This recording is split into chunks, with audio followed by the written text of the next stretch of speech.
This sound like one of those stories that she gonna end up killing herself over this sour ass nigga. Bruh, this the thing, bruh. If the nigga don't want you, the nigga don't want you.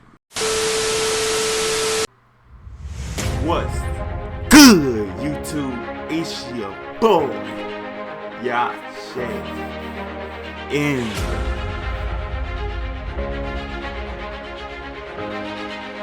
building. Back with y'all. Might be too far away. Hope y'all heard that. Anyway, we finna watch top 3 photos with disturbing backstories. My fault. Just looking at this, I'm just like, damn. I'm that nigga. Anyway, I hope y'all can see more than just my head. Oh yeah, and the link to this video is gonna be in the description, and it's by Mr. Baldwin. Now, with that being said, let's get into the motherfucking video. Okay. Hopefully that fan in the background ain't too much in y'all ear. Let me get myself centered. Now let's get into the video. Today, I'm going to share with you 3 progressively more disturbing stories, and at the end of each of them, I will share the photo that is famously associated with them. But before we get into today's stories, if you're a fan of the strange, dark, and mysterious delivered in story format, then you've come to the right place, because that's all we do, and we upload 3 or 4 times every week. So if that's of interest to you, please hold the door for the like button, but open it way too early so the like button is forced to do a long hustle walk all the way to the door in order to be polite. Also, please subscribe to our channel and turn on all notifications so you don't miss any of our weekly uploads. All right, let's get into today's stories.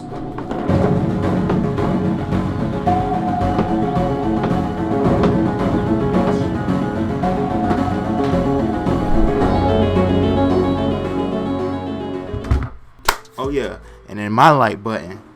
Feed that motherfucker some chicken eggs. That's true.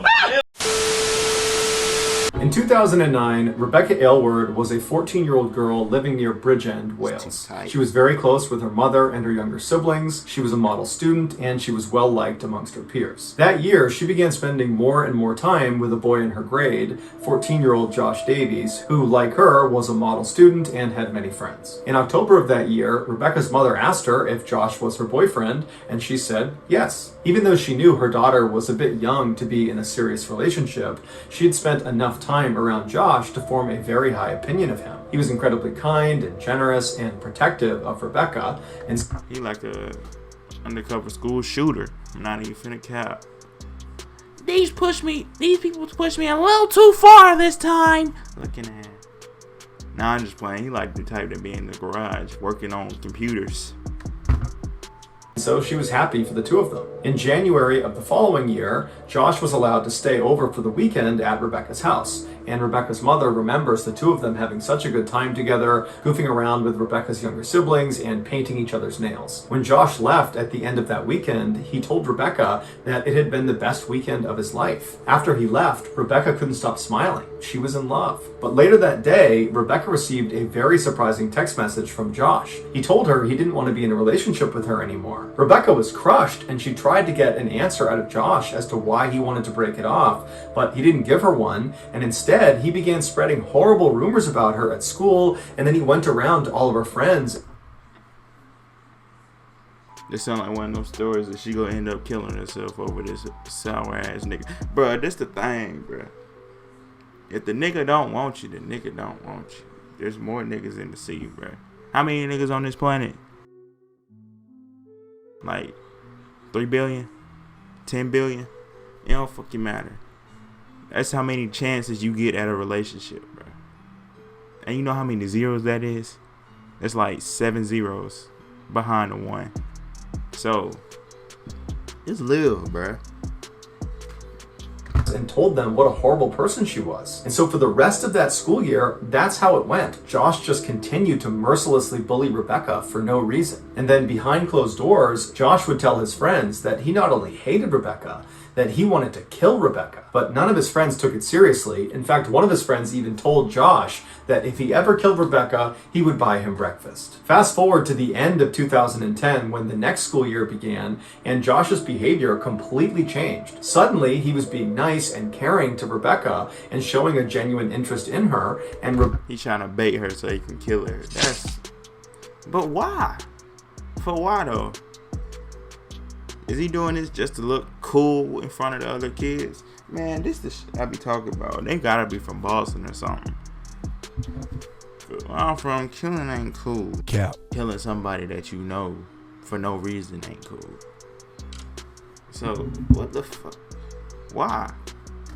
Rebecca, even though this guy had abused her for the past better part of a year, she secretly still loved him, and so before long, she allowed him back into her life. About a month later, on the evening of October 22nd, Josh sent Rebecca a Facebook message asking her if she would meet him the following day in the woods near their home. This was a popular hangout spot for teens, and so to Rebecca, this constituted a date. This would be the first official date. How do you not have no common sense? Now that's just common sense. Alright, so this nigga was bullying me, treated me like trash, spreading shit about me, talking shit about me. And then now he wants to meet me in the woods, me and him by ourselves. My suspicion, what you call it, alarm, like come on now. He wants to take me to the woods, just me and him, so we can talk, or whatever they finna do. She probably just want that, but he not the one to give it, bro. Like I said, there's other fish in the sea.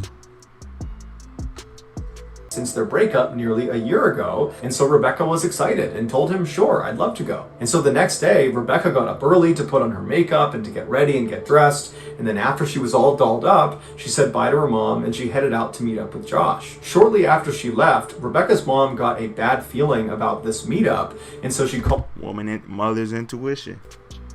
Mother's intuition. That's why my mom be like, I've got a bad feeling about that. I listen. But if it ain't that important, I'll be like, mom, you're tripping, bro. But sometimes I'll be listening for real. You gotta listen to your mom now.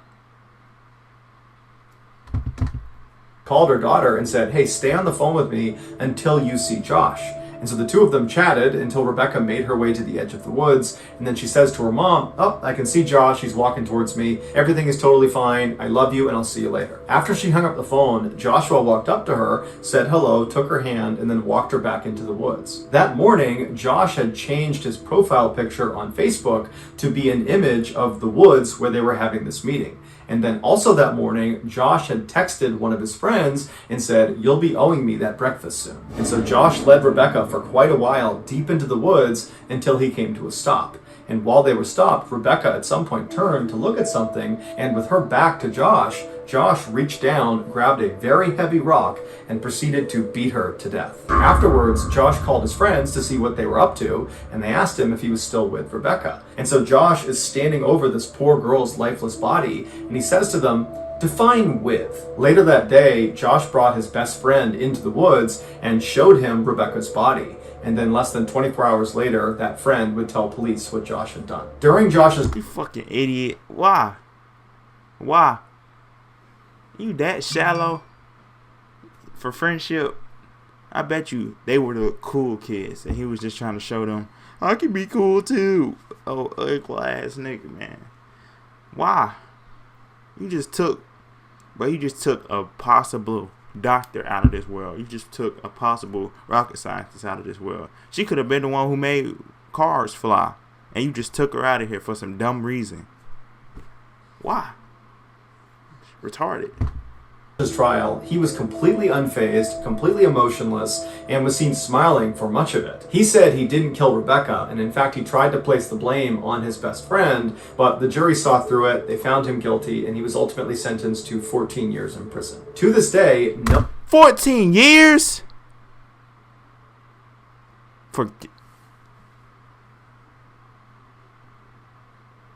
First of all, you killed someone. Second of all, you did it without no regret. Third of all, you had no remorse. In court. That's that white privilege I be talking about, man. What the fuck? 14 years.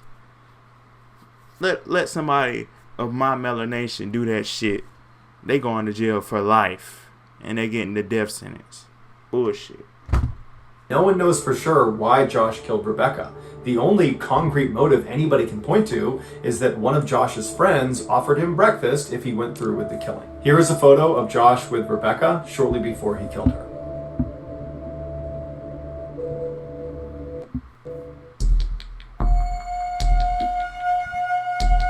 At the start of World... Bro, I'm really mad, bro. I don't even know this person. I'm really mad. Like, that was stupid. That was fuck.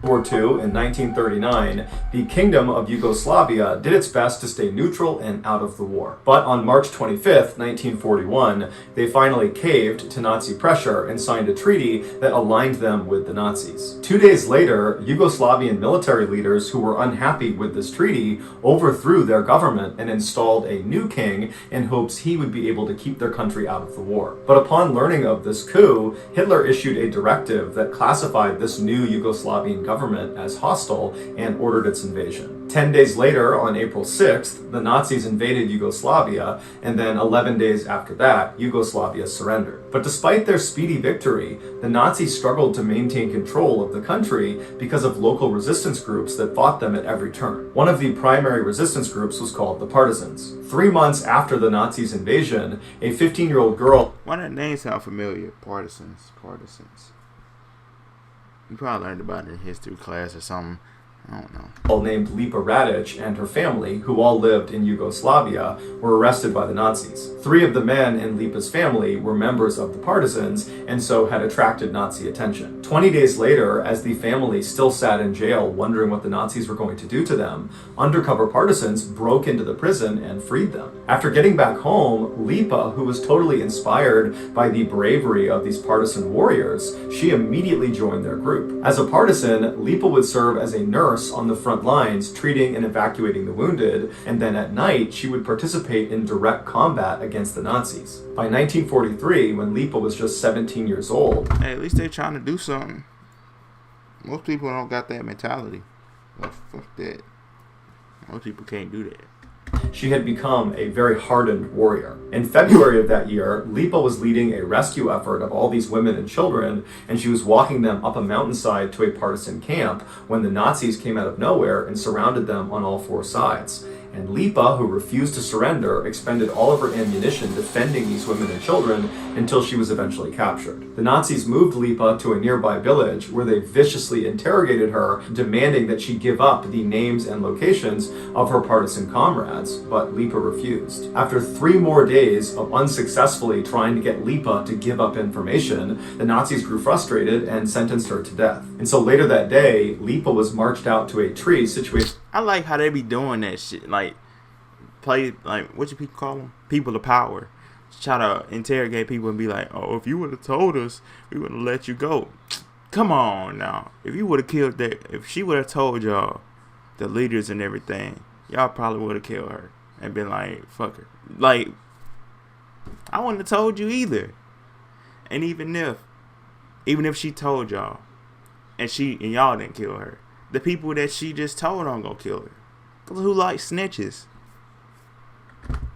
Waited next to a train station, and hanging down from one of the branches was a noose, and under the noose was a table. With her hands tied behind her back and only wool socks on her feet, the 17-year-old girl calmly climbed up onto the table and stared down at the crowd. As the noose was being tied around her neck, the Nazi commander gave Lipa one more chance to give up information about her partisan comrades, and if she did that, they would spare her life. The Nazis had brought out a cameraman to document this execution because their plan was they would distribute the pictures all over the country to scare the partisans into submission, that this is what happens if we catch partisans. And so with the cameras flashing away, Lipa famously turned to face this Nazi commander and glared at him and said, "Those who you're asking about will reveal themselves when they wipe out all of you evildoers to the last man." After this, Lipa was hanged.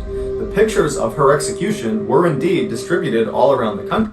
I don't get, okay. So, It's a hypothetical. Let's just say they put the noose around your neck. What if you put your chin down with a rope at, where the rope holds you, and you put your chin right there? Like, let's just say you got some baggy clothes, right? And you gotta cover your neck, or people who have no neck. So, you be like, oh yeah, this is my neck. You don't talk, and you just put your chin down, and they wrap the noose around your chin, and then they try to hang you. Would it do the damage, or would it just break your jaw? Like, what's this called? Your chin?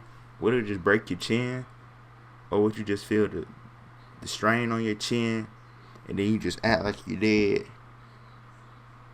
And then as soon as everybody gone, yeah, put your chin down, then you just fall back. No. If you fall back, you don't. No. Whatever. I guess it won't work. Country, but there was no context or story. It was just some partisan being executed by the Nazis. But eventually, Lipa's story about her defiance and her famous last words found their way into the partisan camp. And suddenly, those images of her execution took on brand new meaning. They no longer inspired fear like the Nazis were hoping. They inspired courage and pride and a will to keep fighting. When the Nazis discovered this is what that picture now represented, they tried to destroy all of these pictures, but it was too late. Lipa had already become a national hero. Following her death, the partisans continued to fight the Nazis and eventually helped to defeat them. After the war was over, the partisans were recognized as one of the most effective guerrilla forces in the entire war. On December 20th, 1951, Lipa was posthumously awarded the second highest military award in Yugoslavia, called the Order of the National Hero. Here is the photo of Lipa glaring at that Nazi commander after she's just told him her comrades are going to kill him.